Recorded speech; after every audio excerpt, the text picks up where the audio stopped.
नाशिक जिल्ह्यातून एक मन हेलावून टाकणारी घटना सध्या समोर येते. जिल्ह्यातील एका शाळेमध्ये इयत्ता 6वी मध्ये शिकणारी श्रेया किरण कापडी ही अत्यंत हुशार आणि शांत स्वभावाची चिमुकली सकाळी लवकर उठून शाळेत जाण्यासाठी निघाली होती. 7:40 ती शाळेच्या गेट जवळ आली आणि अचानक पोटातून असं जो काही भयंकर प्रकार या 12 वर्षाच्या चिमुकली सोबत घडला ते ऐकून तुमच्याही अंगावर अक्षरशः काटा येईल.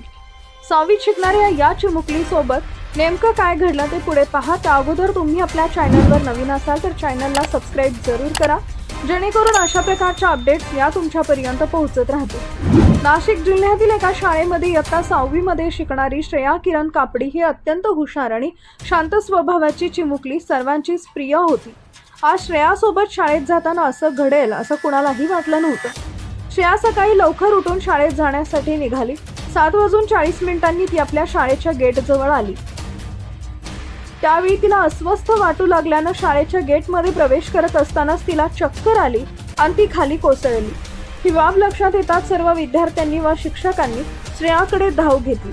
शिक्षकांनी तात्काळ तिला खासगी रुग्णालयात दाखल केले. मात्र रुग्णालयात दाखल करताच डॉक्टरांनी तपासून तिला मृत घोषित केले. 6वीत शिकणाऱ्या मुलीचा असा दुर्दैवी मृत्यू झाल्यानं कुटुंबावर शोककळा पसरली आहे. श्रेयाचा मृत्यू हृदयविकाराच्या धक्क्यानं झाल्याचा अंदाज असून तिचा मृतदेह शवविच्छेदनासाठी पाठवण्यात आला असून पोस्टमॉर्टम मधून मृत्यूचं नेमकं कारण समोर येणार आहे. घडलेल्या या घटनेनं चिमुकलीच्या कुटुंबियांवरही दुःखाचा डोंगर कोसळलाय.